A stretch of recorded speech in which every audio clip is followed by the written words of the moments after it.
सिंह इस वक्त क्या कुछ कह रहे हैं, सुनते उन्हें। इसलिए मोदी जी पारदर्शिता के साथ समाज के हर तबके के लिए काम करने का काम करते हैं। ये पाप आपका है और आपके उस पाप को आज मोदी जी ने आपके चंगुल से, उस गिरोह से निकाल के आम मुसलमानों की तरफ उसको फेंक दिया है उसके काम करने के लिए। तो ये आपको खराब लग रहा है? क्यों खराब लग रहा है भाई? ये खराब लगने की कोई चीज तो है नहीं। आप मुसलमानों के कल्याण के विरोधी हैं क्या? आप मुसलमानों के कल्याण के लिए अगर मोदी जी ने कोई काम किया तो उसकी प्रशंसा करनी चाहिए थी। लेकिन आपको आज क्या है, आज इस देश में दो तरह के लोग इस वक्त संशोधन विधेयक के खिलाफ हैं। एक वैसे लोग जो अपने वोट के लिए धार्मिक मामलों का इस्तेमाल करते हैं, वो इसके विरोध में हैं और वो इसके विरोध में माहौल खड़ा कर रहे हैं। और दूसरे वैसे लोग हैं जिनका इस पर वक्त पर कब्जा था, वो अपने कब्जे को चंगुल से जाते हुए देखकर आज इसके विरोध में खड़ा है। क्या है भाई? क्यों विरोध कर रहे हैं भाई? इस संशोधन के विरोध का क्या कारण है? कोई कारण नहीं है। वक्फ का जो पूरा कार्यकलाप है, वक्फ का जो पूरा वर्किंग है, उस वर्किंग में तो कहीं से इस संशोधन में हस्तक्षेप करने का कोई अधिकार नहीं है।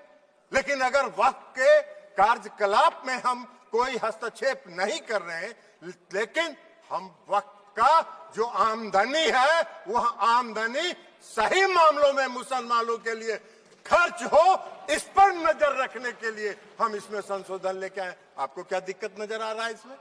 इसलिए क्या आपको लग रहा है कि नजर में तो आप चढ़ जाएंगे? नजर में तो आपके चढ़ जाएंगे। अब आपका वो चलेगा नहीं जो गिरोह आपका कब्जा में था। मुसलमानों के हक में काम होगा, बेहतर प्रबंधन होगा, धन के दुरुपयोग को रोका जा सकेगा और सिर्फ उसके कार्यकलाप पर निगरानी रखने का तंत्र विकसित किया जा रहा है। इसमें आपको कोई विरोध का आधार नहीं है। और ये नैरेटिव अगर आप बना रहे हैं पूरे देश में, तो अपने लाभ के लिए, अपने राजनीतिक लाभ के लिए, अपने वोट के लिए आप इसका इस्तेमाल कर रहे हैं।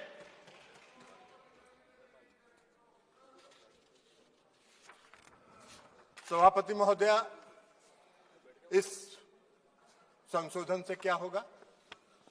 इस संशोधन से सबसे बड़ा फायदा क्या है?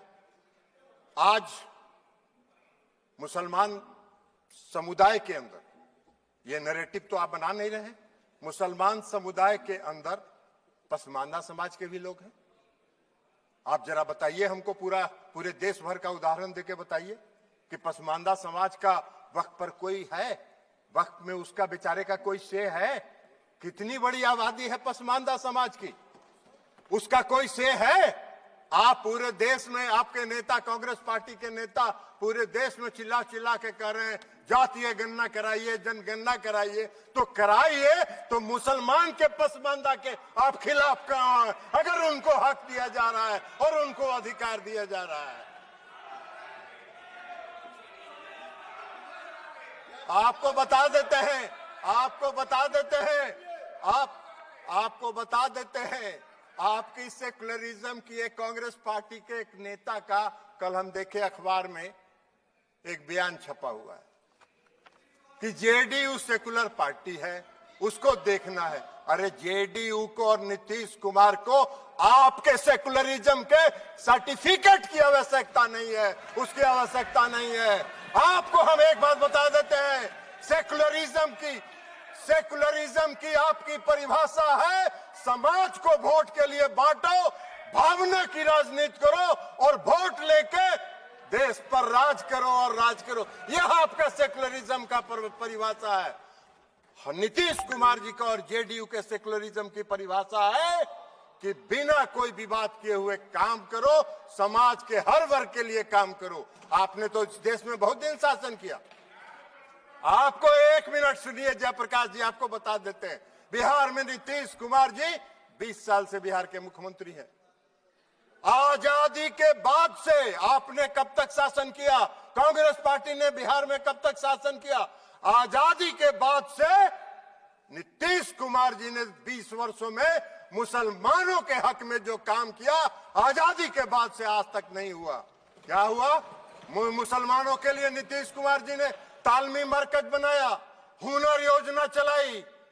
भागलपुर दंगा हुआ था, किसके राज में हुआ था? वेणुगोपाल जी, आपके राज में हुआ था।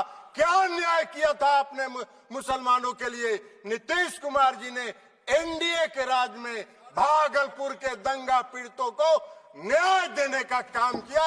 यह काम नीतीश कुमार जी ने किया। आपका सेकुलरिज्म की क्या परिभाषा है? नीतीश कुमार जी ने पूरे बिहार के कब्रिस्तान की घेराबंदी करा दी। आप तो आजादी के बाद से इतना दिन शासन किए, कौन सा काम आपने किया बिहार में और मुसलमानों के हक में, ये बता दीजिए।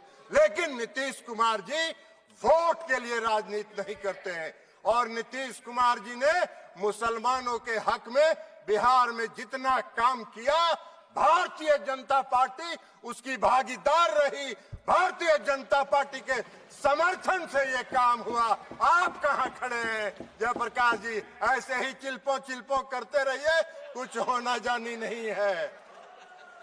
तो इसलिए आज वक्फ संशोधन बिल के माध्यम से मुसलमानों के, पसमानदा समाज के मुसलमानों के लिए, जो पिछड़े वर्ग के मुसलमान हैं, जो गरीब तबके के मुसलमान हैं, जो मुसलमान में भी सबसे निम्न वर्ग के मुसलमान हैं, उनको भी आज न्याय देने का काम हो रहा है। तो आपको चिल्पों बम मचा रहे हैं, आप हल्ला कर रहे हैं, आप नैरेटिव सेट कर रहे हैं, जैसे लगता है कि इस देश में कोई तूफान आने वाला है। अरे तूफान नहीं आने वाला है।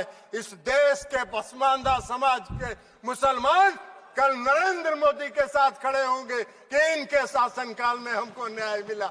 आप कहां नजर आइएगा? नैरेटिव सेट करते रहिए। और उसके बाद आप बताइए, महिला सशक्तिकरण की बात करते हैं, बड़ा चिल्लाते हैं महिला सशक्तिकरण के लिए कि महिलाओं को सशक्त करना है। कांग्रेस पार्टी महिलाओं को सशक्त करती है। अरे कहां महिलाओं को? मुसलमान समुदाय में महिला नहीं है क्या? मुसलमान समुदाय में महिला नहीं है?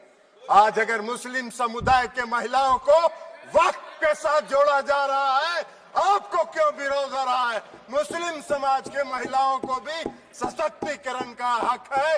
उनके सशक्तिकरण का भी काम प्रधानमंत्री नरेंद्र मोदी जी की सरकार ने किया। इस वक्फ संशोधन विधेयक के माध्यम से आपका नैरेटिव सेट कर रहे हैं पूरे देश में, जैसे लगता है मोदी जी मुस्लिम विरोधी हैं। मोदी जी पारदर्शी, मोदी जी सेकुलरिज्म, जिस तरह नीतीश कुमार जी ने बिहार में सेकुलरिज्म स्थापित किया, प्रधानमंत्री नरेंद्र मोदी जी भी पूरे देश में सेकुलरिज्म को लेकर आगे चल रहे हैं। समाज के हर तबके के साथ, समाज के हर वर्ग के साथ, देश के हर राज्य के साथ एक साथ काम करके उसको विकसित करने का काम